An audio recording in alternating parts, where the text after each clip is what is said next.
Welcome to Rotoviz Radio. You are listening to episode 50 of the podcast. My name is John Moore. With me, as always, Matt Friedman. Matt, how's it going? It's going well. I am excited for this, the 50th episode, the Mike Singletary episode. I gotta say, the 40s, it was a little bit of a wilderness, but now that we are in the 50s, we're about to hit like that big power alley, and Mike Singletary is like a great guy to kick this off with. Most people know him as like that shitty head coach of the 49ers who wore that huge wooden cross and alienated Vernon Davis and Michael Crabtree. He's sort of like the anti-Elway, like Hall of Fame player and then just horrible post-playing years. His high point as a head coach was basically also his low point. At halftime of the game versus Seattle, his team was down 20-3, and he took his pants down to show his team really how badly they were getting beaten. It was a kind of embarrassing and embarrassingly awesome moment for a guy who had nothing but embarrassing and embarrassingly awesome moments as a head coach.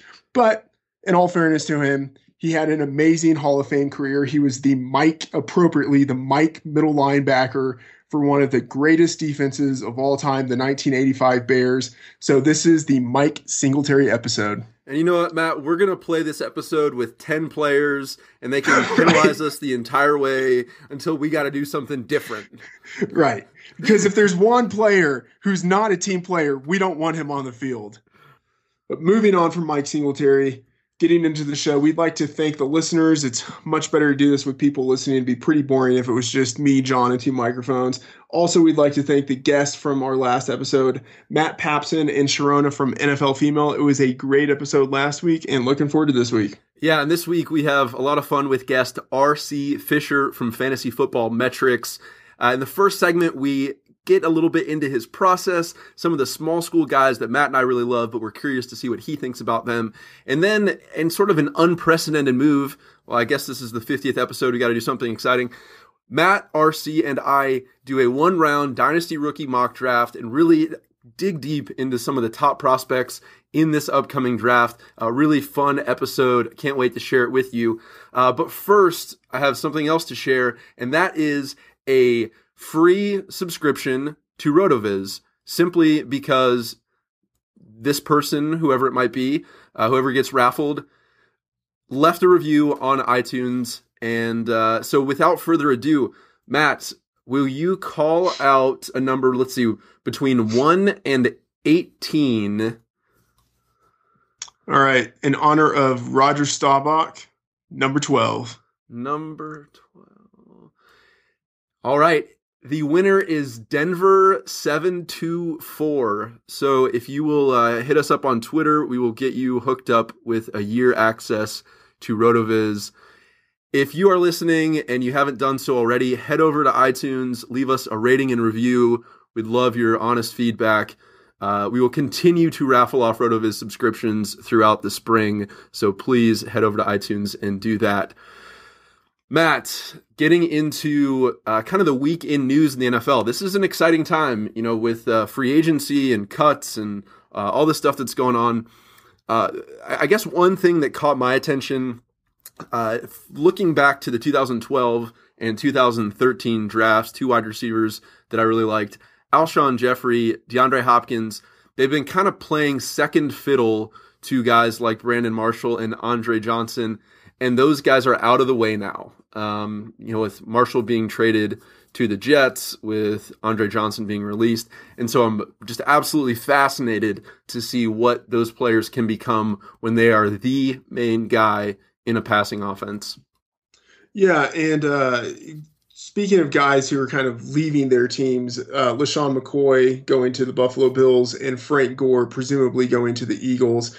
I have to say, as a guy who drafted LaShawn McCoy with the number one overall pick in my Dynasty rookie draft of 2009, my heart was a little bit broken with the news.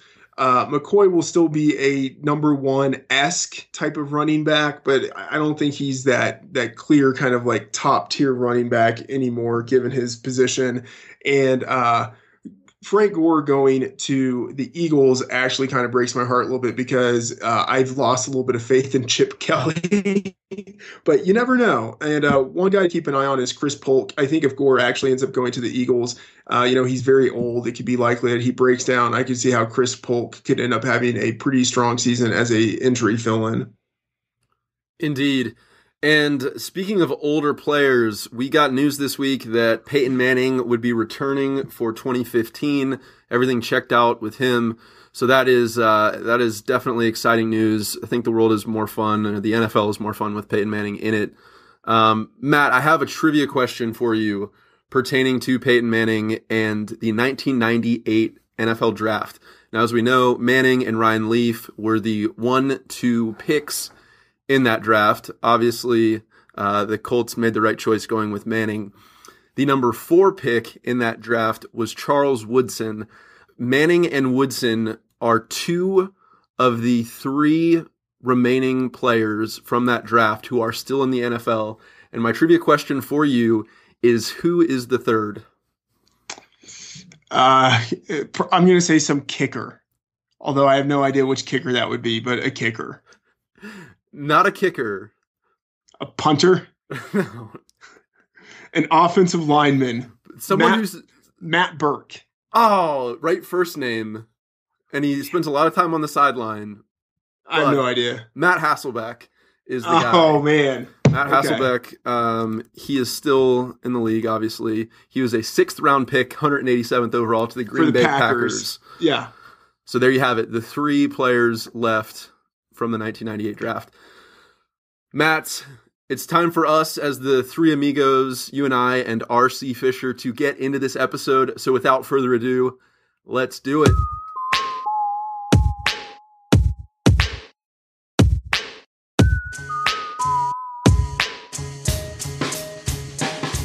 Please welcome to the show R.C. Fischer, who you can find on Twitter at FFmetrics and at CFB Metrics. He is the proprietor of Fantasy Football Metrics and College Football Metrics, respectively, and a lead writer for Play the Draft. RC, how are you? I'm doing great. How are you guys doing? Doing great. Really excited to be speaking with you. A longtime fan of your site, and this is going to be a lot of fun. Just jumping right in, you recently wrote over at Fantasy Football Metrics a quick piece on the various free agent activity that we've seen recently. What's been some of the more notable storylines for you so far? The first thing that comes to mind, I think I'm mostly complaining about the signings because most of them are making me scratch my head, whether it's $8 to $10 million a year wide receivers wanting to get cut, or teams in desperate pursuit to sign fresh $8 to $10 million a year wide receivers. It makes me scratch my head. But the one move that's just, I cannot understand how Mark Ingram weaseled 4 years, $16 million with a $7 million guarantee, if I saw that right, out of the Saints for a running back. To me, that's a dime a dozen running back. Had a nice year last year on a lot of volume, but a team that's a little strapped for cash. Had Kyrie Robinson already. Dumped Pierre Thomas to make room for another run with Mark Ingram, which Mark Ingram's best year last year was the Saints' worst year in a while as a team. So the Mark Ingram one, to me, is really making me scratch my head. So over at Fantasy Football Metrics, you take kind of a Moneyball approach to the fantasy football world, or I guess maybe just the football world. Inherent to using numbers to create projection models for these different positions is sort of a need to pick a variable or a Y to solve for. What do you try to solve for when you're looking at the different positions? For us, and for me personally, it started when I started walking down this road several years ago. It kind of started with trying to figure out if I could go back in time with the data that existed with quarterbacks. And it came down to one quarterback that was just stuck in my craw. How Tom Brady was missed by the world, maybe the best quarterback of all of football history, was missed by almost everyone. how would that be possible, and how could you maybe solve that through numbers? So I kind of blame this all on Tom Brady, because I sat down to kind of look at, what are things you would look at with a quarterback relative to on-field performance in college, various measurables from hand and arm to anything to do with foot speed, throwing velocity, breaking down all of the games that they played, the level of competition, who they faced, how they performed against them. And I tried to see if I could find a running strand that went through Tom Brady, but also went through your Peyton Mannings and Phillip Rivers, Aaron Rodgers back at that time. And if there was dots that were being connected on both performance and measurables, more performance for quarterbacks, measurables mixed with all the other positions, was there a strand that was running through them that connected, that was different, that was unique, that was predictable when you went back in history and ran the numbers? Would it give you Brady? Would it give you Peyton? Would it give you Aaron Rodgers, or at least alert you that something was happening? And would it keep out, all the riffraff you didn't want in there? So I worked to fine tune that and get that to a point where we thought maybe we could hit 75% successful on predicting each position, but it started with quarterback, and it's an ever evolving theory because football keeps changing. What I started with, 7 years ago, the NFL just keeps changing, and the athletes keep getting bigger and faster. We try to stay on top of it, but whether it's the measurables and on-field performance, we're trying to find the elite. And at the end of the day, we're trying to find the elite, the next elite football player. Everybody was on the bandwagon for Andrew Luck, so our system verified that. So, we all have a big party. We all agree. But I want to find the next Tom Brady, the one that's hidden away from everyone else. So we use whatever data that we can, connect it, back test it to history, see if it's telling us what we want, and try to roll from there. And RC, one could even maybe say with the long answers to a short question.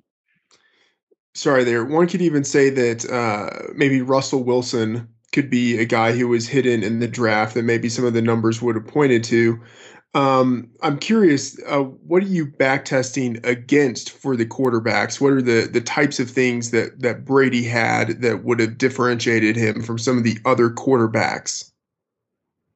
I don't fully share the details on that just because I don't want that information copied.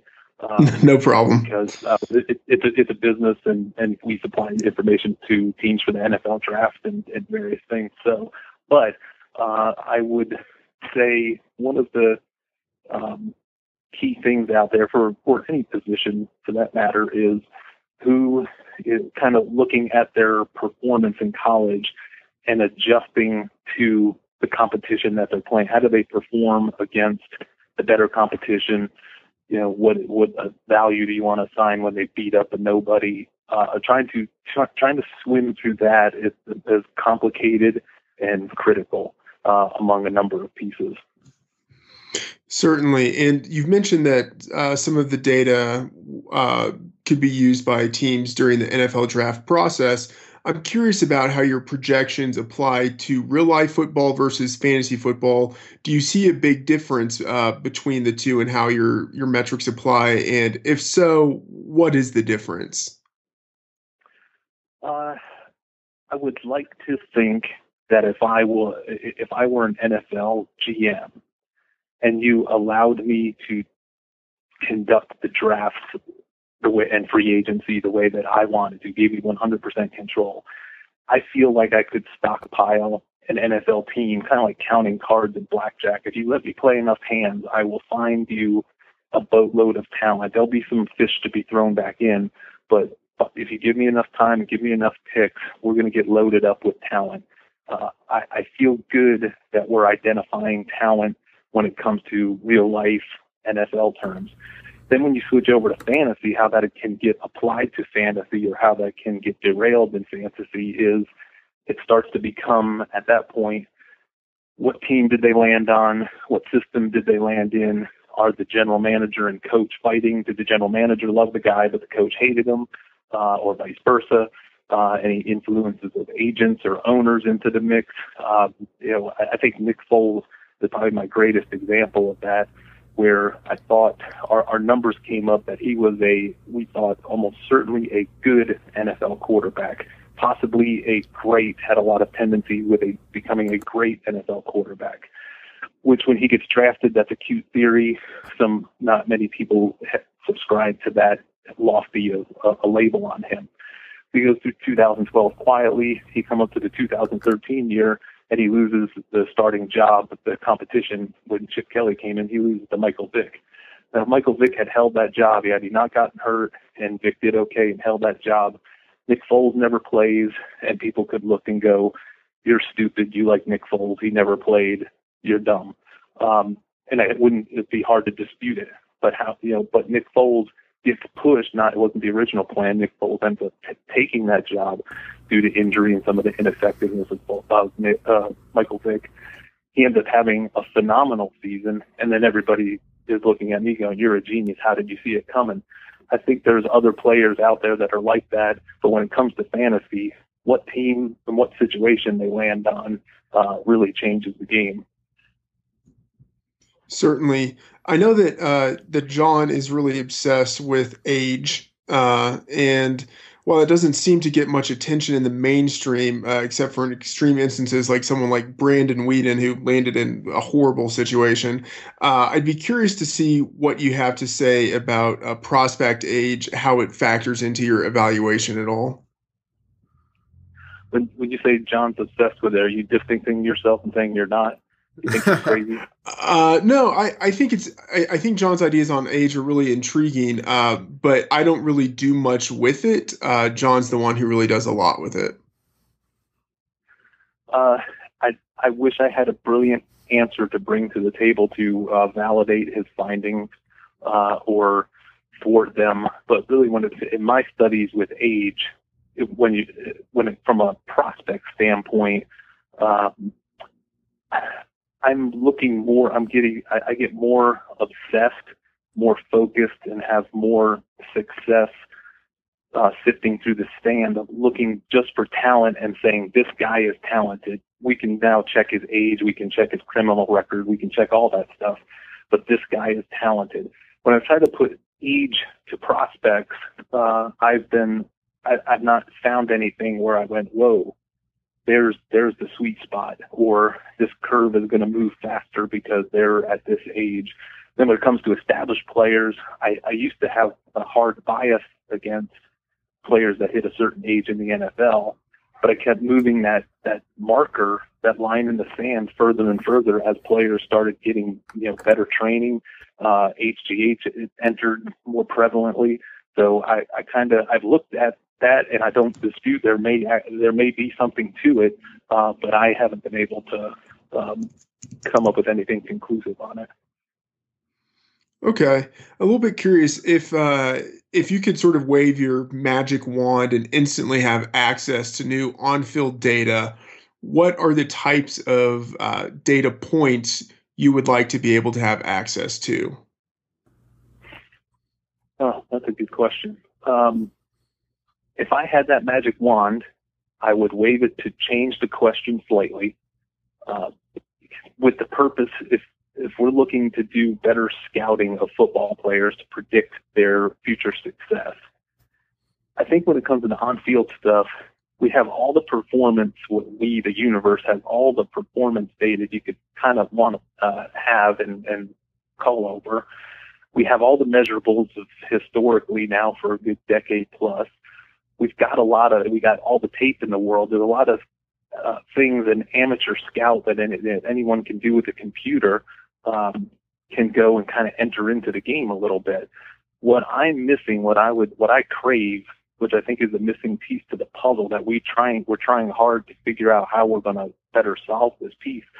I want more, and you could kind of call them on-field, I guess, but I would like more of the mental testing, from an IQ standpoint, or a mental processing and psychological personality evaluations, because I'd be curious to see if there was any trending. We can all, on this discussion say, I like this kind of 40 time for my wide receivers. I like this kind of height. I like this kind of weight. I like this kind of hand size. What we don't know and what we don't have enough data on is what are they like off the field. Maybe you like a certain type of personality trait or quadrant, and you can predict it when you start laying it out over history.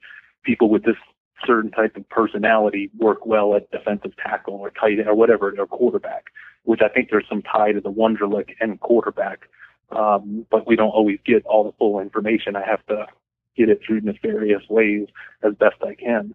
I would love to have all of that information just to study it, just to see what's there. But if it was on-field wise in a dream world, I would have all of the players in the NFL run the NFL Combine every week for me and report their numbers back to me so I can see what's changed since they ran it in college.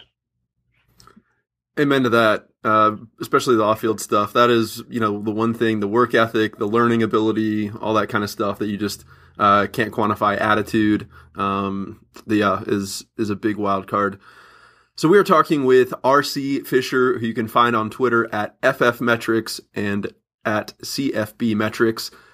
So transitioning into some specific players, we're going to get to some small school prospects that we really like in the later segment. But for now, I'd love to hear your thoughts on Yale running back Tyler Varga. I think I, like a lot of people, were caught a little bit pleasantly by surprise by him at the Senior Bowl when he took his shirt off for his weigh-ins or was wandering around. I don't think I've ever seen a football body quite sculpted like that. I mean, he instantly gets your attention by what kind of physical shape he is in. I mean, he is a piece of granite, a child of two parents that were competitive bodybuilders. I mean, he is quite a specimen. But you see him listed as a fullback, and you go, okay, here's a big blocky fullback that's got a lot of muscles, big deal. What's that going to do for me, especially from a fantasy football standpoint? Then you see him at the Senior Bowl getting an opportunity. One play he'll be the lead blocker for, springing a nice run. The next play he's actually getting the ball as a tailback and running it, with success against, SEC, against D1 talent. So I think that caught everybody by surprise. My big question was, like, I'm sure is the same question for you guys, because he couldn't run at the NFL Combine. If you tell me Tyler Varga is a 4.5 runner, I'm super excited about him being a runner of the ball, a power runner, and he's got decent hands in the passing game. If you tell me he's a 4.7 runner from his pro day, or what he actually was at the Combine, I'm back to he'll be a nice fullback. So we don't know where he's going to land in that. I'm kind of cooling on him the more research I did, because I didn't realize the extent of foot injuries that he had going all the way back to high school. And I think that's what kept him out of the Combine, I think. And he missed some time on and off at Yale with foot problems. So he may have a foot issue that's going to linger and maybe derail his career before it can really get off the ground. I hope not. This looks like could be a great all-around player, because he can catch. He's a hell of a blocker. He's really a talented player, but I don't know if his foot's going to let him get to that level. Mm-hmm. Speaking of small school running back prospects who run in the 4.5 range, as we're recording this, the Terrell Watson Pro Day is happening. He has reportedly clocked in the low 4.5s at about 240, 123-inch broad, 35.5-inch vertical. Terrell Watson's a guy that Matt and I are both excited about. Obviously, a lot of physical attributes that are interesting, but also the production has been really strong at the D2 level. How do you see those traits translating to the NFL? What are your thoughts on Watson? Wow, I would have bet that's breaking news. I knew his pro day was today. I would have, if those were the Vegas lines, I would have taken the bad side, the under, whatever they would be called. I didn't think he would be running that fast or have that type of vertical. By chance, did a 3-cone hit or any of that? No, nothing on the 3-cone yet. But if that happens a little bit later when we're recording, I'll cut in. Yeah, just based on the fact that he's a 4.5, I would have guessed 4.6 plus. maybe even 4.7. That puts him a little further up the draft board for me, just because, I mean, you have 230 plus pound bruising, physically stout running back that can run a 4.5. You don't get that often in the NFL. So when that comes along, you got to take it seriously. I think the guy runs for 2,200 yards and 29 touchdowns last year, had a heck of a career, but it's at a D2 level, and he's, looks like he's playing college football with schoolyard kids, running all over the place. So you kind of don't want to get too excited by his numbers, just at a flash till you get to see him compete. He did well in the NFLPA Bowl. He looked like he moved okay on tape. You just never really know till you get the time. So that 4.5 is exciting. About the only negative I could throw in there, just through the scouting from a couple months ago, just looking over, just getting familiar with them, I thought, and probably the D2 in him is going to, this could be washed out or corrected in the NFL. I thought he ran, for his size, I wanted to see, in my mind, I'm thinking 239-pound running back that gained all those yards. He's just got to be mowing people over. He's running for touchdowns with 7 guys on his back, but he's taking them 20 yards by himself. When you watch the tape of him, you don't see that. You see a little bit more of a finesse runner that can kick some. You're running a 4.5 at that level. You can, if it's jammed up the middle, you can kick it outside and probably beat everybody to the punch. But I didn't see a physical 239-pound running back. That may change when he has to do that in the NFL. That's why I'm interested to see what his agility numbers are. But that's a rare species, 240-pound running back that can run a 4.5. So I'm a little more excited than I was a minute ago. Great thoughts there on Terrell Watson, and the 239-pound kind of finesse runner really makes me think of LeGarrette Blount as a guy who would rather kind of jump over people instead of hit them with his body. Yeah. But even quick note on Blount, like he was spectacularly agile too. So I think that is the other piece of the puzzle here. Right. If Watson goes with that same, if Watson's got LeGarrette Blount agility, that means he's faster than LeGarrette Blount potentially from the pro day number, and that's a nice vertical. Wow, that would be something. But if all of a sudden we see Watson's got a 7.5 for his 3 cones, and he's got a lifelong career of running forward through the middle or off tackle only. Yeah, I'll put it at maybe 7.15. Anything under that, and I'll get excited. Anything too much higher than that, it's going to be a red flag. Yeah, I'd be there with you on that.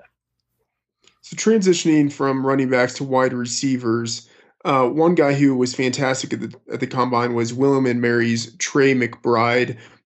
He also had a solid college career. Any thoughts on which round he might be taken and what he could do in the NFL?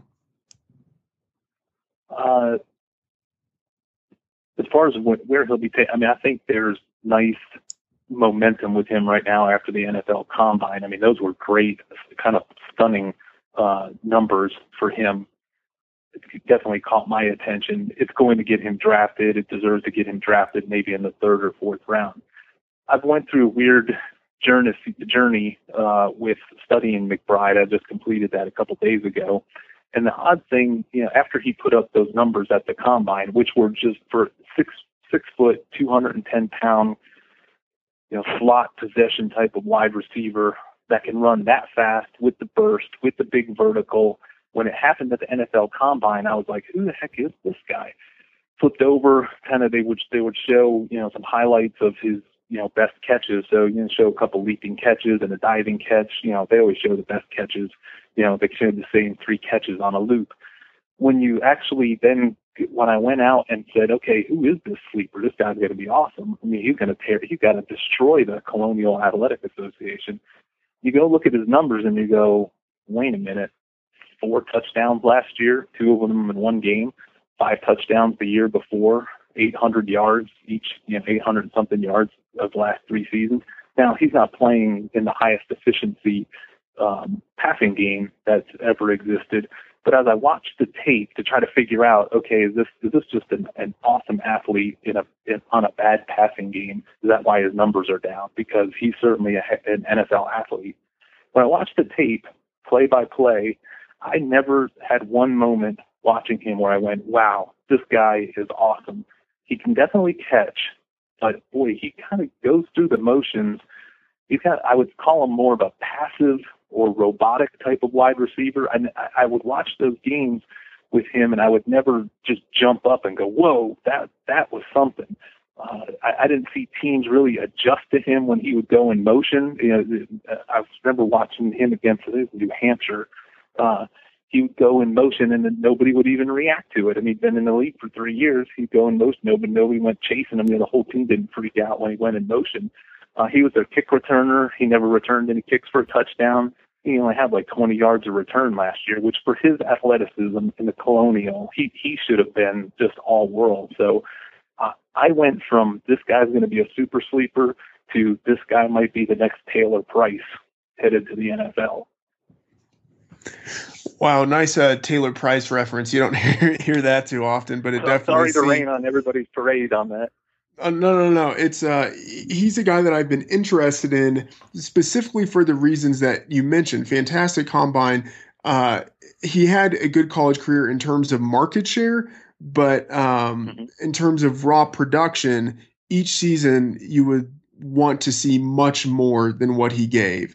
And kind of transitioning to a guy who was phenomenally productive at a lower level of college production, Delaware Valley's wide receiver Rasheed Bailey, he had outstanding production. He's got good size. Do you have any ideas what he could do in the NFL? I hope you're going to break some more news on his pro day results. I don't think they're today, but I'd really love his pro day results to kind of validate.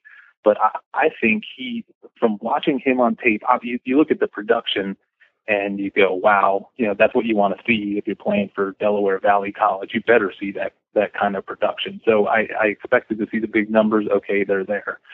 Then I kind of switch over and look on tape and see what kind of player we got.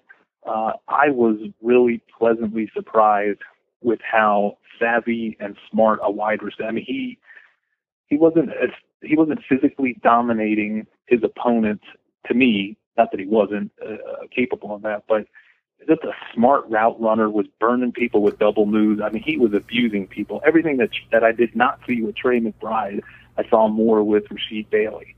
Now, that gets me excited, but I also know he's doing that against very low level of competition. So I would want to see the numbers. It's kind of like with the Kenny Cook from Gardner-Webb. I looked at Kenny Cook's tape, and you look at his production, and you're like, this could be something. This guy. I love what I see. And then his pro day results come along, and he's running in the 4.6s. He's got a 7.5 for the 3-cone. He doesn't have much of a vertical, and I'm like, well, there goes that one down the tubes. Not that he can't make it to the NFL, but it's not an instant impact. It's definitely going to get drafted as type of player. If Bailey runs 4.5 and has nice agility, I think he gets drafted, because what I saw was a very smart, savvy wide receiver that obviously has the production to go with it. He needs to add weight. He needs to do things to improve his NFL lot in life. But if he's got the speed, he's going to be an NFL draftable commodity and something to watch. Yeah, and RC, I know this.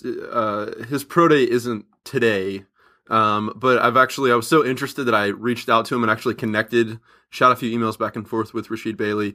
Just a few of the things. 209. So he'd basically just done a pre-combine training combine to establish baseline to start working towards. I think it's March 30th, his pro day. 209 was his weigh-in. He said 4.5, 34 vert, 6.8 3-cone.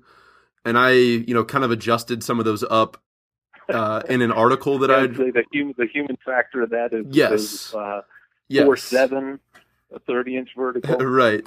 But all the same, at least something interesting as a baseline.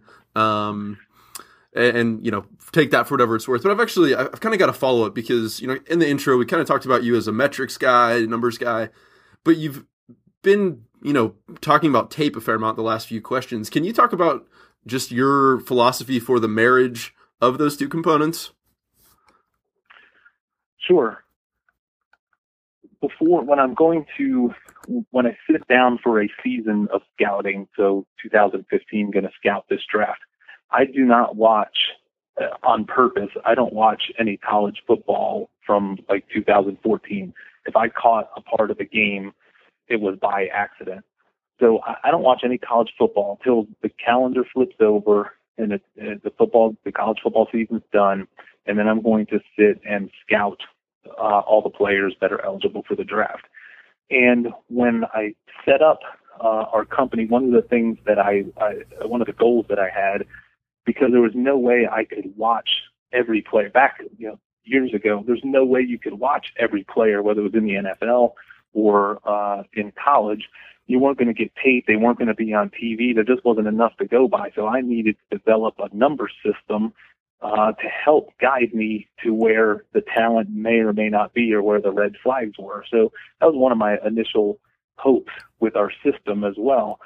But now that tape is so prevalent, just free on the internet, much less what anybody sends you, I like to take a look. I let the numbers tell me first who they think the player is, and then I go and try to watch and verify, does what our computer is telling us, what history is telling us, does that person exist on tape, or is there a disconnect? I want, if the player is going to be elite, I want elite performance numbers judging back historically. I want elite measurables judging back historically, but then I want to be able to throw on the tape. And because I see so many players, I think after a while, you get a baseline in your head. Everybody starts looking the same. You kind of want somebody where it just makes you lift up out of your seat and you go, whoa, that's something. So when it comes to the tape, I'm looking to kind of verify. I'm kind of looking at body language. I'm kind of looking at, catches, drops, are there things that were out of their control that, the measurables were awesome, the production was shaky. Would there be any clues on tape? So I use tape last to try to verify or enhance what we've seen in the numbers, but it's numbers first and then tape second. Got it. And then one last question before we transition. What are some of the upcoming projects or what kind of content should people be looking out for from you in the next couple months?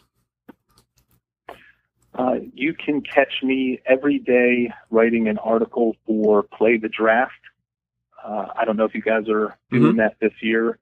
But for those that are not aware, Play the Draft is a game surrounding the NFL draft. If you love the NFL draft and you love the stock market, although you don't have to be a stock market expert, this game combines the elements of trying to predict where players are going to wind up and assigns monetary value to it, and it trades every day, and you have a portfolio, and it's all free and contests, Senior Bowl trips, all kinds of stuff. So I write a kind of a Jim Cramer's Mad Money for Play the Draft type article every day to complain about why I'm not winning and what looks like it'll be good moves for the upcoming week.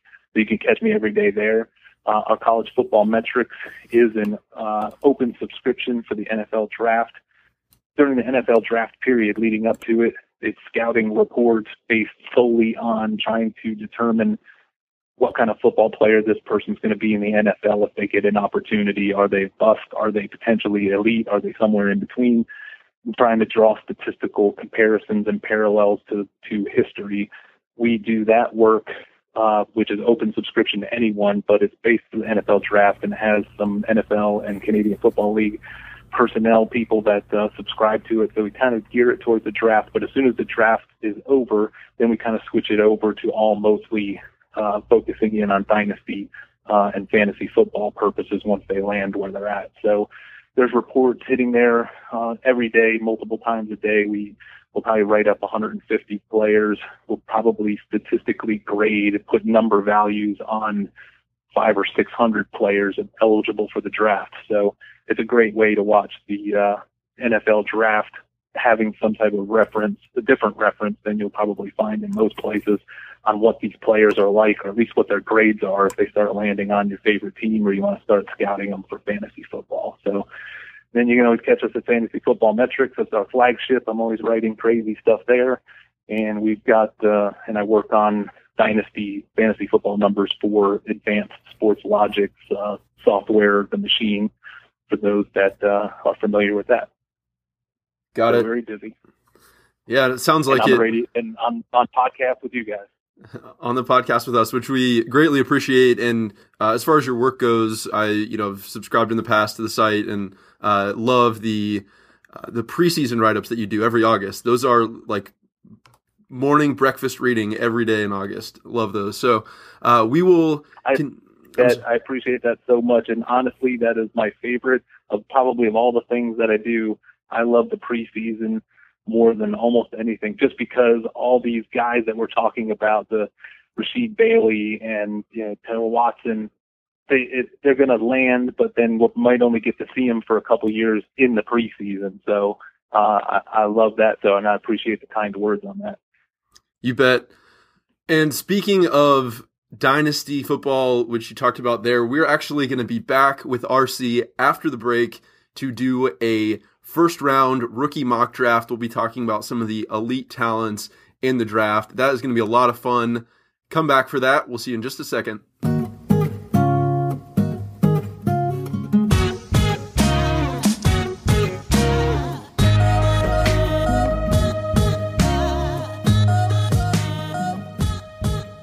At this time, we're joined by Aaron Messing, who has in the past contributed to Rotoviz and is also a patron of the podcast. Basically, he provides ongoing monthly support to help keep the show going strong. And for us tonight, he had a question. So, Aaron, what is on your mind? Thanks, guys. I wanted to know what attributes you would want to see in a running back in the dynasty context that would make you draft that running back over a wide receiver. Matt, do you want to take this one first? Yeah, that's a good question. So actually, in the Rotoviz Dynasty League, I have the number 1 overall pick, and actually we're doing a mock draft kind of right after this segment, and I have the number 1 pick there too. So basically, it's not so much a comparison, at least for me, of wide receiver versus running back.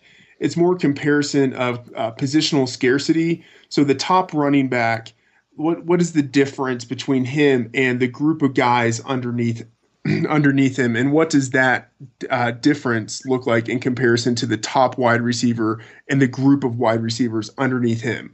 So, for instance, last year Mike Evans was my number 1 overall pick, but in reality, I would have gone the route of picking Bishop Sankey, just because I would think that at the your second pick, you'd be able to get like another stud wide receiver, maybe someone like Allen Robinson or Dante Moncrief.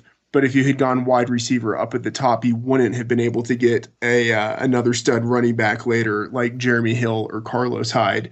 So for me, it's not so much running back versus wide receiver, but positional scarcity. Having said that, for me to take a guy number 1 overall, I basically want him to look like Le'Veon Bell. I want him to be huge. I want him to have, youth. I want him to have good college production. I would like for him to be a strong receiver. Otherwise, I would probably tend to go with a wide receiver. Yeah, I think another element of this too ultimately kind of comes down to when you're doing your draft, if you're able to do it after the NFL draft and see what situation guys land in. I think it's tough, except in very rare instances, to pre-draft say that you would take the number 1 running back over the top wide receiver. But once guys land, for example, right now I'm looking at top running backs in terms of approximate value before their 30th birthday. And basically, I would say 85-90% of the guys in the top 40 were first round running backs. So presumably they had all the things that Matt was talking about, but then they also landed in opportunities, that lended themselves to producing early and ultimately having a lot of success over their careers. So I think it's the combination of what Matt was saying and, the opportunity that is available to them. Hey, Aaron, I was wondering, do you have any thoughts on that? Well, so the reason why I asked is that I am in a Dynasty league that started up last year, and I went very big wide receiver heavy, almost to the exclusion of running backs, which are my area of weakness. And my biggest concern in terms of drafting a running back, and full disclosure, my first year I didn't do very well, so I do have the 4th overall pick. My biggest concern is that a running back's shelf life is likely going to be shorter than a wide receiver's shelf life, and I'm trying to decide whether I should go based on my own team scarcity at the running back position or go for a wide receiver that will maybe have trade value. And right now I'm stuck. I'm leaning towards a wide receiver unless Todd Gurley somehow falls to me. So it is a conundrum. Yeah, and just to jump in there, because I have the 4th pick and the 12th pick in my main Dynasty league, and what I'm thinking is that at the 4th pick, I'm going to take a receiver from the Devontae Parker, Kevin White, Cooper, Jalen Strong, DGB tier. And then I think, at 12, I'm probably going to look to go running back. And I think in your case, that pick is probably, your second round pick is 16. So I think that guys like TJ Yeldon, maybe David Johnson, I think that there's enough running back talent in this class, maybe even David Cobb, there's enough running back talent in this class that is going to fall out of the first round that I think I would go for wide receiver early and then running back with my second pick. Totally agree. That is the way I would go. Well, thanks, guys. That's really helpful. I really appreciate the podcast, and thanks for having me on. Yeah, you bet.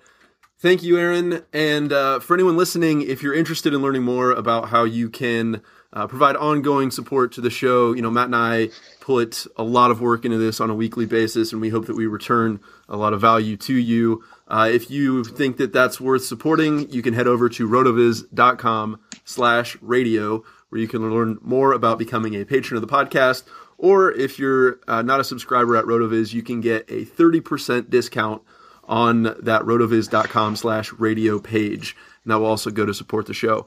So with that, Aaron, thank you for your question. And let's get on with the show. Back to R.C. Fischer for a Dynasty mock draft. So welcome back. We're talking with R.C. Fischer.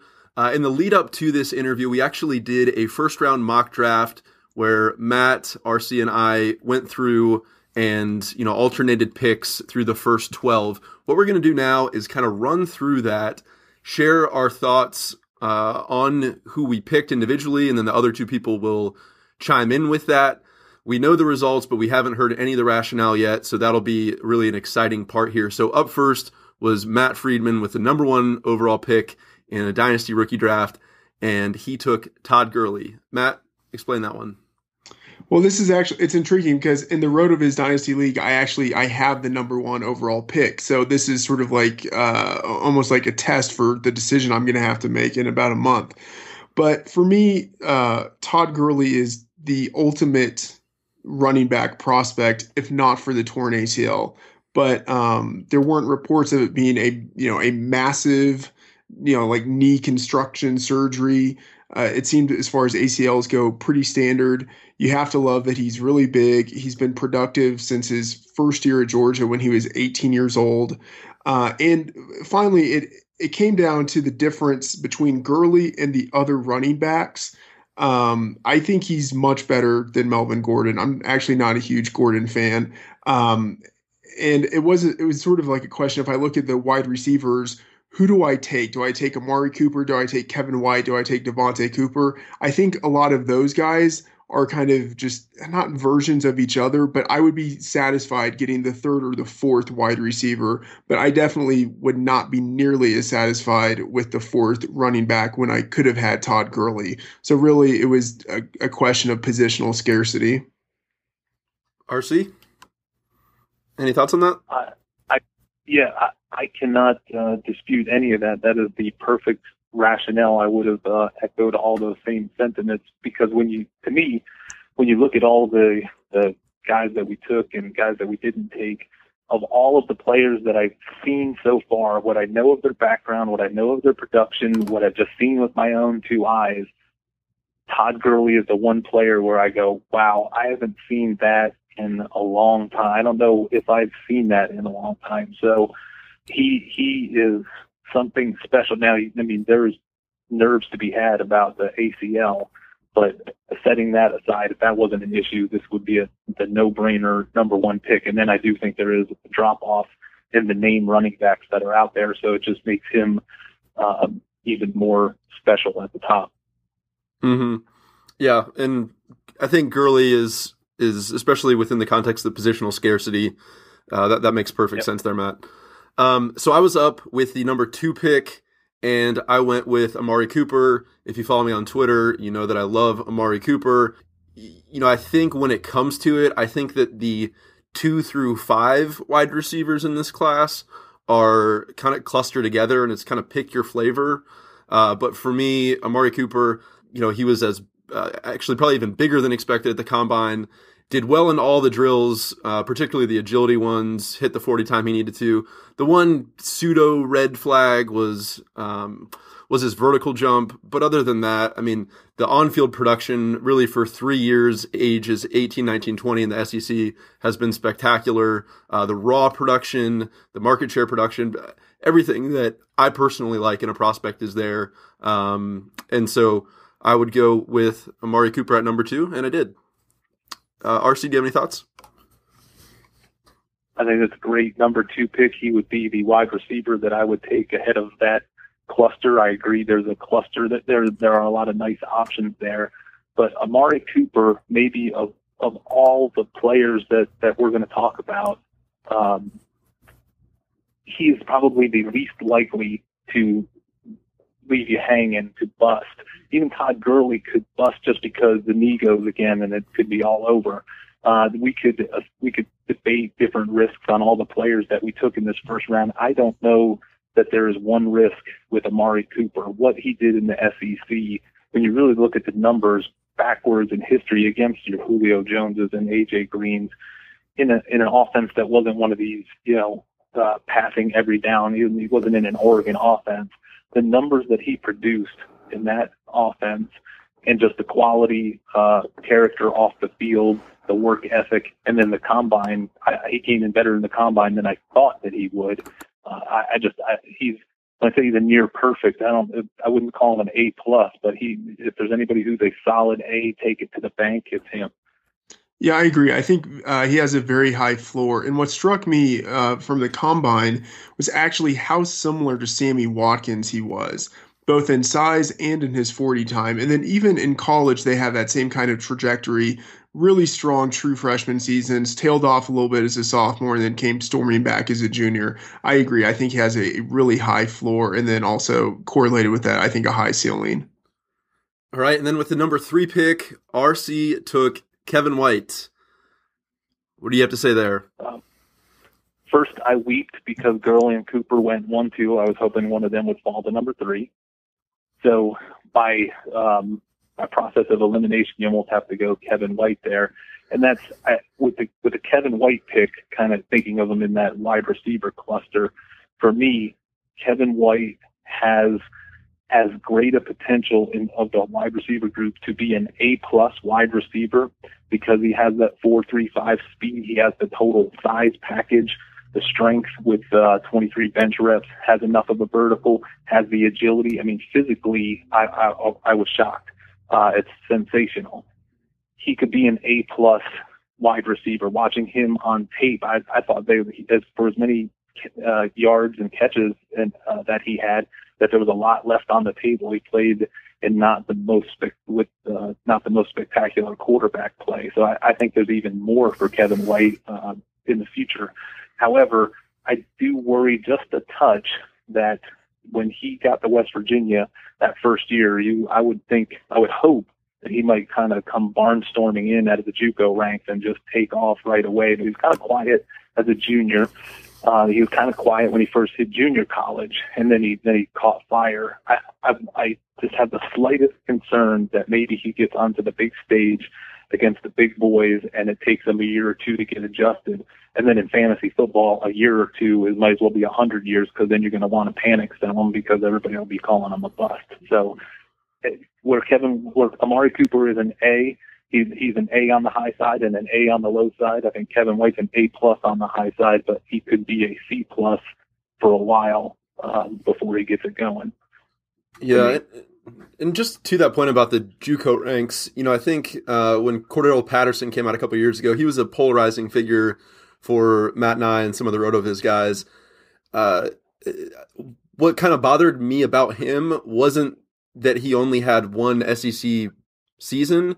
It was that he just wasn't that great in that one SEC season. And so I think, at least to Kevin White's credit, he stayed and presumably kind of honed his craft and let his game develop and that kind of thing. And so I can see where, your thoughts about making the adjustment might be a little bit concerning. I think at least the fact that he showed an ability to develop and evolve as a player is a good thing. Yeah, and to jump in here, I could see, to RC's point about how it might take him a little bit of time to develop. That is actually kind of how I think about him. Not that I think he's actually similar in style so much to Roddy White, but just as it took Roddy White really 3 years to become a fine-tuned number one wide receiver, I could see how Kevin White needs an adjustment period.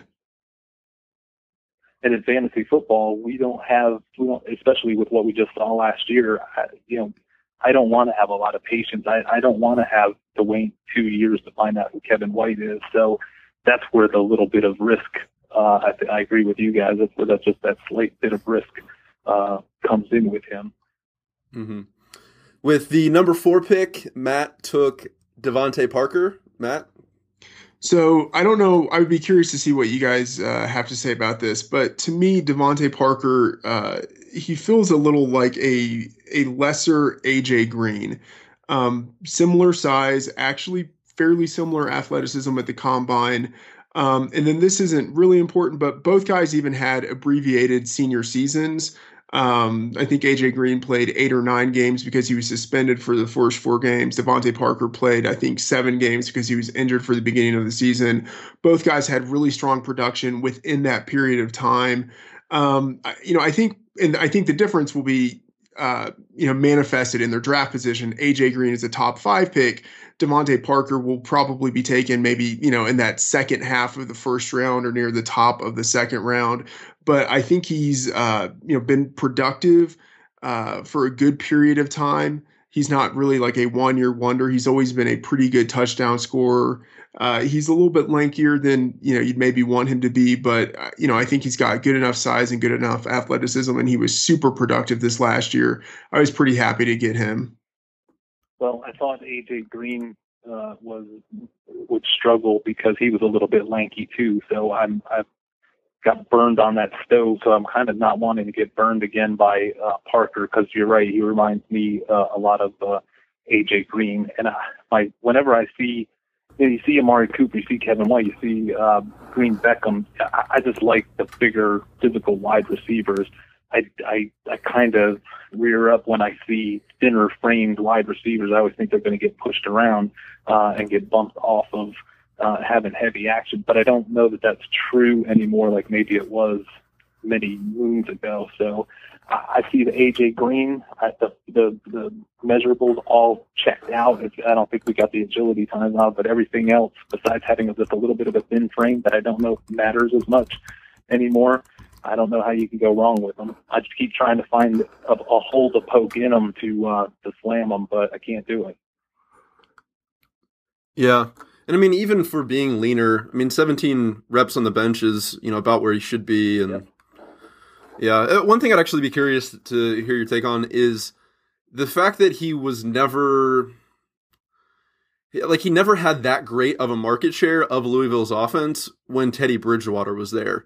And just, do you have any thoughts on, like, playing with an NFL quarterback and the fact that he had some lesser market share kind of stats? I could see both sides of an argument on that. When you got a quarterback like Teddy Bridgewater, he may not, when you have, Andrew Luck didn't necessarily lean on one specific option all the time. I think when you're playing at a high level, you may have a tendency to see the entire field and feel comfortable spreading it around, so you don't necessarily wear out your one wide receiver.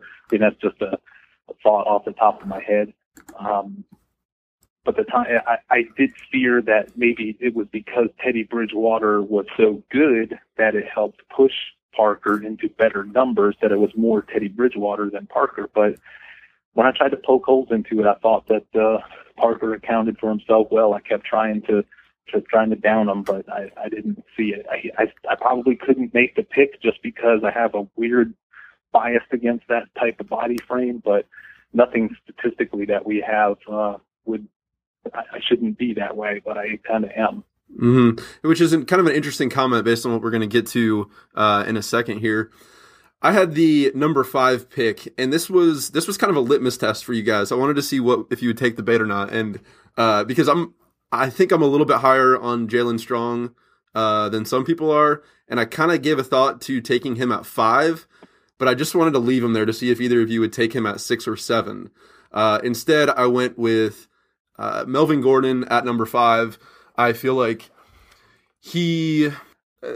it's hard for me, like, you talk about poking holes. Like, I know the Wisconsin running back thing, but there's just, like, his athletic profile is rock solid. His on-field profile is rock solid.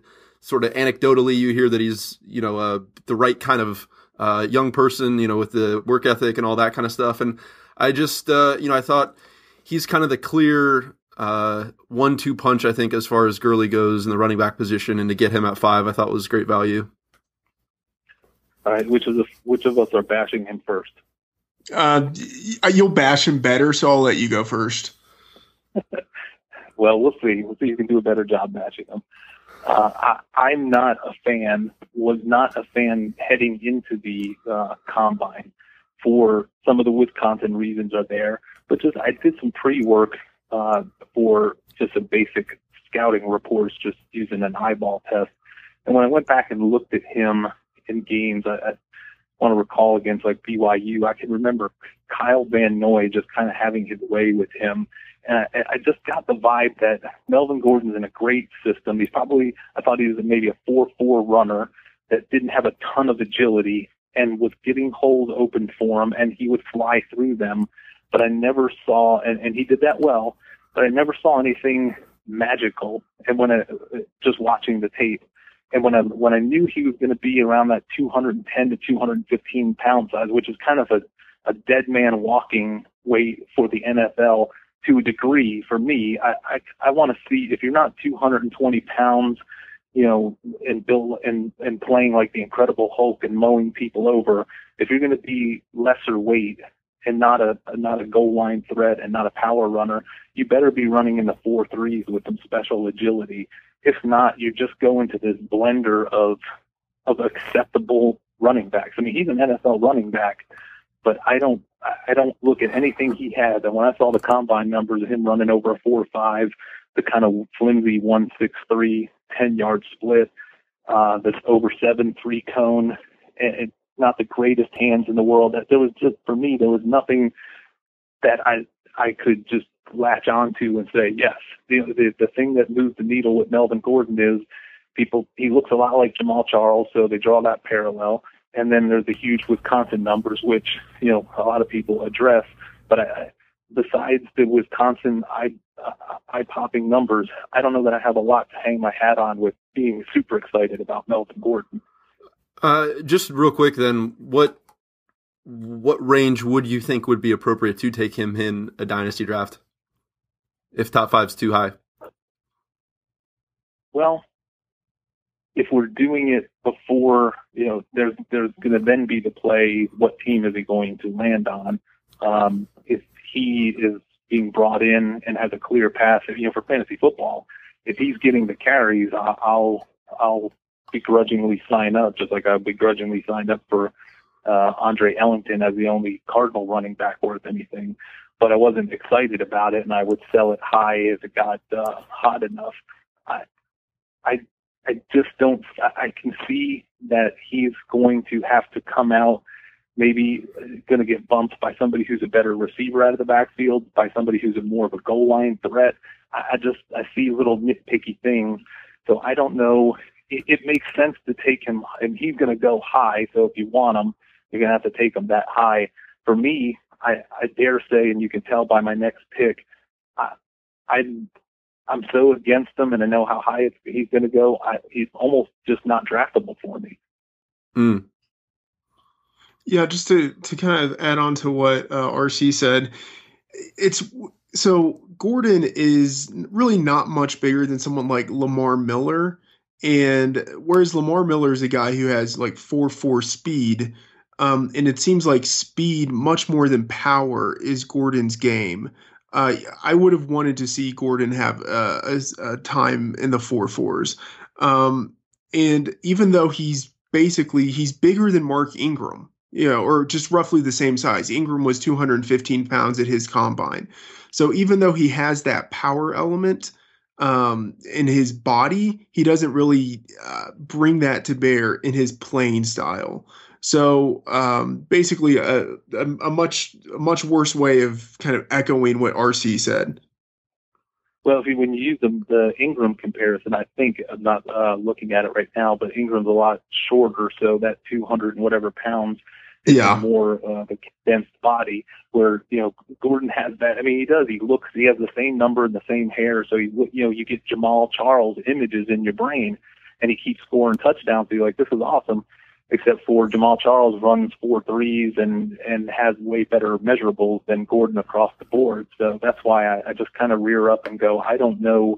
He belongs in the NFL. I just don't know that I want to invest a big pick in him. I mean, here's one thing I would say. He had an 11.11 agility score, which for 215 pounds is pretty good. And his explosion score of 161, the combination of his vertical and broad jumps, that's also pretty decent. It's not as if he's a bad athlete at all by any means. And if I had a high pick and he were there, I would probably take him just because of his market value. And then I would hope that I could trade him, as RC kind of said, when his market started to get hot. So I think he's a valuable player, but it has more to do with the market around him than what I think he will actually do in the NFL. Got it. And then with the 6th pick, RC, you teased this a minute ago. Who did you take? David Johnson, Northern Iowa running back, which I think works in the conversation that we're having about Melvin Gordon. I'd be curious if not taking into consideration proper ADP, we know Gordon's going to go higher. If it really push came to shove, who would you rather have for your dynasty team the next 5 years? Well, it's a running back, so 5 years. Who would you rather have, David Johnson or Melvin Gordon? And I'm opening that up for a response. Just curious where you guys are at with them.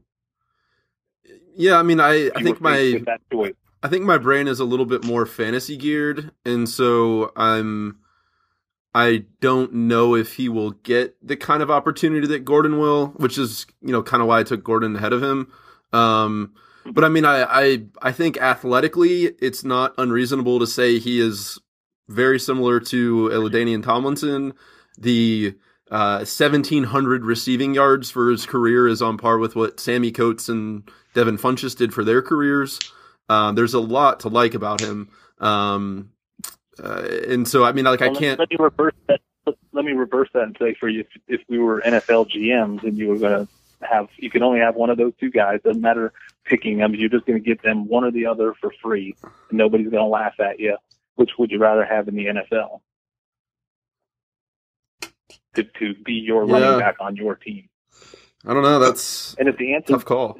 And if the answer is David Johnson, That's why I have him. Now, obviously, he's not. I put him at number 6 somewhat for to make a statement and to make sure we brought him up and talked to him. But I'm serious. I think he's the second best running back in this draft. There's nothing physically about David Johnson, because I think they're almost the identical height. Johnson's 9 pounds heavier, out-benched him, out-vertical, out-agile, out-everything him. David Johnson is a better athlete in every way than Melvin Gordon. So just from a sheer who's got the ball in their hand standpoint, I would like David Johnson if I'd never even laid eyes on them. When you add a second component in of David Johnson's receiving ability, which is not just, hey, I'm swinging out of the backfield for a screen pass and I won't drop it on you. You know, he doesn't have that kind of good hands. He's probably could have been a 3rd, 4th round pick as a wide receiver at his size, speed, and vertical, and his hands. I mean, at Northern Iowa, you're talking about a guy that was going downfield, deep for bombs, cutting across the middle, kind of like releasing like a tight end on some plays, catching the ball all over the field. I mean, he is a phenomenal receiver, which is Gordon's nowhere in his class. So I can't, there's not one thing that I can point to with Gordon and say, oh, but he's this better, he got this better than David Johnson, besides popularity, besides awareness, brand awareness, and all that. So that's why I went with David Johnson, number 6, because I think he should be up there. He won't need to be, most likely. He probably won't even be in the top 12, depending on what team he lands on. But I think he's that kind of talent. Yeah, I think it's a great question. RC, for me, David Johnson is one of those guys that I think could return first-round value, and I will be thrilled to get him in the second round. And if I were an NFL GM, I would much rather get David Johnson in the 3rd or 4th round, kind of in that range where, like your elite kind of smaller school running backs tend to go.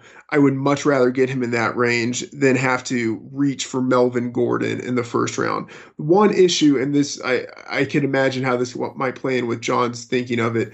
David Johnson is 24, so he would be a little bit older as an NFL rookie, or he will be 24 as an NFL rookie. But for me, the age really isn't that big of a deal because in the NFL, the running back position is so fungible anyway. It's not as if you would really be counting, or you wouldn't plan to count on a running back, for 5 years. I think generally you think, let's run this guy, and then in 3 years we'll bring in another guy who's pretty similar, has got the same type of capabilities, and then we'll use him. So for me, I would prefer to have David Johnson, but it's more of a relative value type of proposition. So we are in the middle of a Dynasty rookie mock draft. Our guest is RC Fischer, who you can find on Twitter at FFmetrics and at CFBmetrics. So with the 7th pick, Matt Friedman, you took Marcus Mariota at 7. Tell us about that. I think he's going to be drafted pretty highly. Maybe, it would be amazing if it were the Eagles, but even if it's not, Mariota had, I think, 3 pretty strong seasons of production at Oregon. I think he's basically a lesser Andrew Luck, but with better athleticism. I feel pretty happy about taking him there. RC? I'm on the fence with Mariota, but for fantasy football purposes, I was shocked by his 40 time and agility times. And then if he can land with the Eagles, you've got a fantasy football home run there. Outside of the Eagles, I get nervous, but I can see him belonging in the top 12 because of the running numbers at quarterback. At the number 8 pick, I took, and this was my bait, I wanted to see if either of you would take Jalen Strong, and you didn't at 5, so I took him at 8. Jalen Strong is a guy that I really like. Two strong seasons at Arizona State after transferring over from JUCO. Kind of a crazy thing about him is he actually played his final high school season at 16. So he's been out of high school for 4 years, but he's only 20 this last year. I don't know how that makes sense, but it's the truth. Big athlete, big body. I worry a little bit because I actually went and looked at his efficiency on his targets, and he actually had kind of like an 8.5 yards per target number, which you all know is lower than I'd like to see. I'd like it to be in kind of the 10 neighborhood. And then the other thing that he gets knocked on is not being as fast as he's on the field as he's timed off of it. And something came through on Friday. He actually ran his 3-cone and short shuttle at the Arizona State Pro Day, and his 3-cone was a little bit of a red flag, and might help explain why coming in and out of his routes he doesn't have that acceleration. But as a 3 to 4 year project, looking out over that time horizon, I could really see Jalen Strong ending up as the most productive receiver from this class. But I don't think he's the best right now, and ultimately here he went as the 4th wide receiver off the board. RC? Just the times that I have watched him play, I had never had a wow moment. He's good, and he looks the part, just at an eyeball test. He's got the size and the sculpted body. He's got a decent vertical, but I kind of looked at him as being a little bit sluggish or lazy. So when the agility times came in from his pro day, I started to fill in the blanks, but I've never watched Strong and gone, wow. Where I watched Devontae Parker, who I'm not necessarily super high on just at the eyeball test, but I can't deny what I've seen. With Strong, I was more surprised by some of his combine numbers. Then I watched the tape, and I'm like, this guy just looks like he's not all there, not like he wants to be there. So yeah, when you were talking about Trey McBride earlier and kind of being a little bit lax on the field, that kind of thing, I almost made a comment then about Strong and how I could see where people would criticize that. So makes sense. With the number 9 pick, RC, you took someone on the smaller side. You took Tyler Lockett. That was probably a surprise to both me and Matt. Probably ticked off Matt because he really likes Lockett. But RC, what was your thought there? And then Matt, you want to chime in afterwards? Sure. I just wanted to tick him off first. That was my first thought. Kind of the opposite of Strong. I think that Lockett plays with a higher level of energy, intensity, everything. And when you're just watching him play, you're like, okay, that guy's in the game. You look at his numbers, and they blew me away. I expected to dislike, and at first I did not like Tyler Lockett. I don't like short wide receivers typically. But when I looked at his numbers, his production numbers, I was floored. I could not believe how many 100-plus, in high 100-plus yard games and touchdowns he was producing. And then the little X factor with him, he gets thrown in to be a kick returner as a freshman as he's just feeling his way around. They put him in as a kick returner, and he returns touchdowns in multiple games.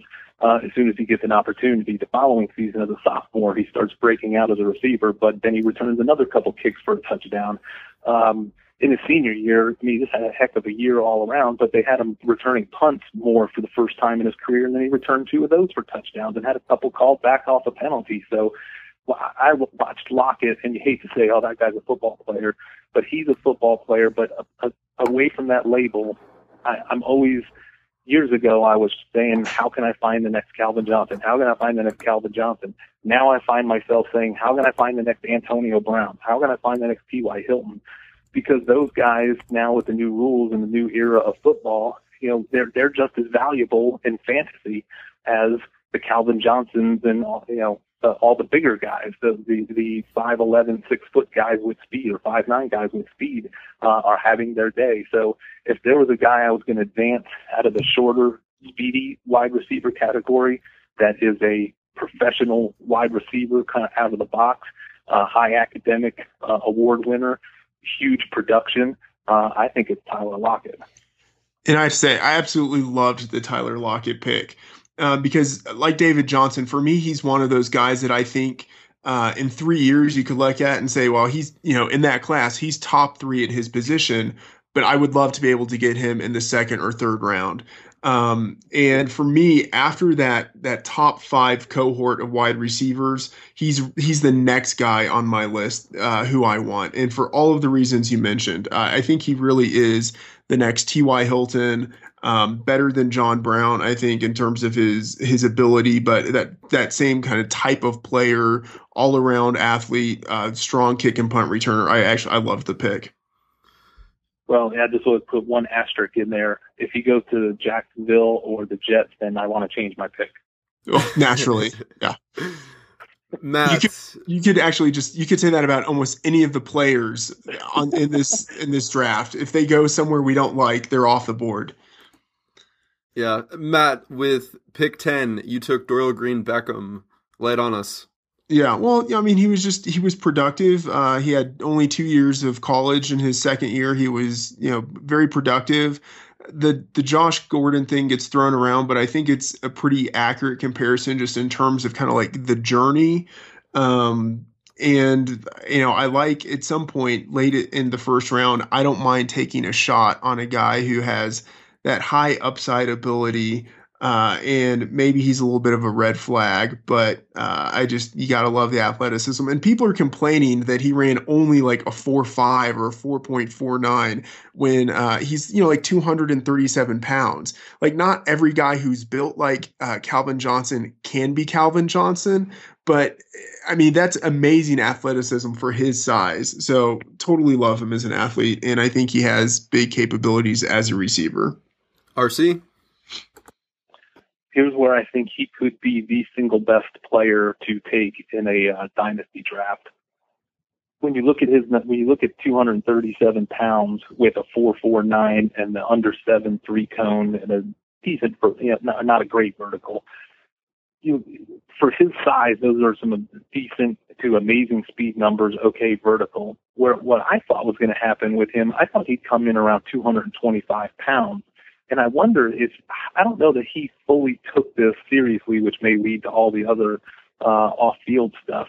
But I kind of thought he'd come in a more sculpted 225, 230, and be able to put up more than 13 bench reps like he did. I kind of wonder if the upside here, with all of the downside off the field, that the upside here is if he shaves 10 pounds and goes all muscle and really dedicates himself, if then you have not a 4.49 but a 4.39 guy at 6'5", 227 pounds that now has a little more vertical when he cuts some weight, gets in the weight room and gets up to 17 or 20 bench reps. You could have a monster on your hands. You could not say that about Jalen Strong or Parker. You can't say that really about anybody like you can say it with him. So for that possibility, I love the pick, but obviously it comes with all the risk too.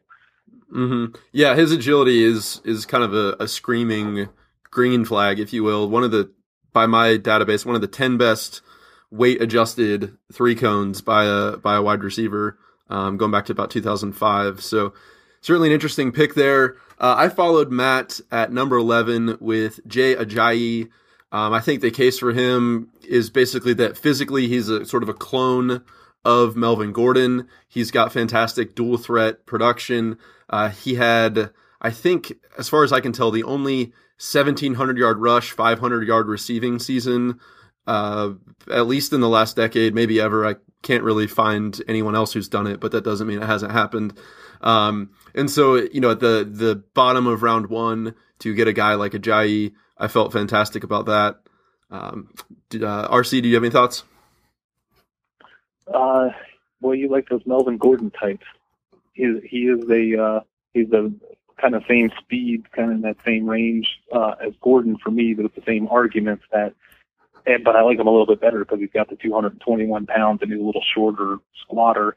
I just didn't see anything that just made me drop my jaw watching him on tape, and his measurables are just okay. They're NFL worthy, but they didn't make me get super excited. The one thing that I would just note when I scouted him away from the Mountain West, especially that Ole Miss opener last year, when he played an SEC, NFL-ish type front line, he looks like a very small, skinny, frail running back when those big old linemen were just smashing him in that Ole Miss game. So, I mean, it's awesome to do all this against Wyoming, but against Ole Miss, it was kind of jarring watching him perform. Not that he had a bad game in that game either, but it wasn't like you did not look at him and go, wow, this guy's something special. Looking at him dominate Ole Miss, they were kind of hanging on for dear life as Ole Miss blew him out. So, actually, I think he's worthy. Sorry, go ahead. Not off the charts. I'm sorry. I think he's worthy, but he's not my favorite running back. Yeah, one thing to kind of add on to that, He reminds me of a lesser Matt Forte. And I would say one thing that both kind of in rushing style a little bit and receiving capability, but also in that they both came from conferences where they had a lower level of competition, and they can look great against smaller school teams like Wyoming, schools that really aren't all that impressive. And you just kind of the projectability to the NFL is a little more in question. All right, and then rounding out round one of our mock draft, the last pick that we did, RC took Brett Hundley.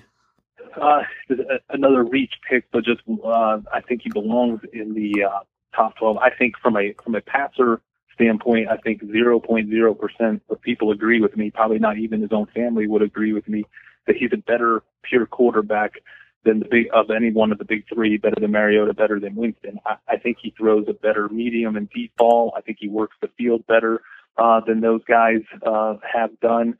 He comes with flaws, but I like the mobility, especially his agility. And just watching him on tape, you could see kind of a tall Russell Wilson, moves with purpose, doesn't run unless he has to, can evade because he's got such nice agility. But I was more taken by his passer ability. I was ready to hate him when I started to study. I thought he was a system guy and a running quarterback. I was shocked at how well he works the field as a passer. So I think with his kind of like the Mariota argument, he brings you a little bit with his feet. So at least if he's going to flounder I think he'll go in and start within a year wherever he winds up, especially if he winds up in Cleveland.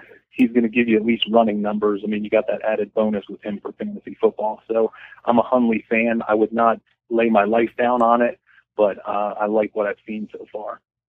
If I can just add into this, I know a lot of the film guys really dislike Hundley, but his numbers from this last season were pretty incredible.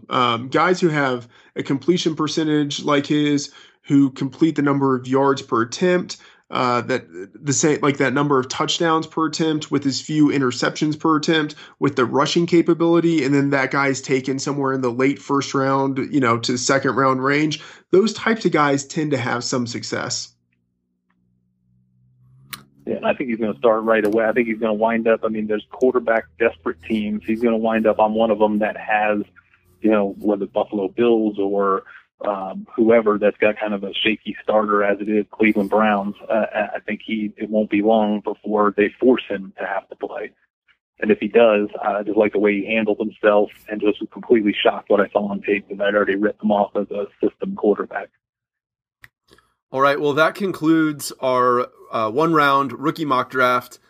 I want to say a big thanks to RC Fischer for the extended time he spent with us tonight. RC, this was sincerely a treat, and we will be in touch. Thank you, guys. I really appreciate being on. It was a blast. Anytime. Matt Hasselbeck. Damn it. Why did I say Matt Burke?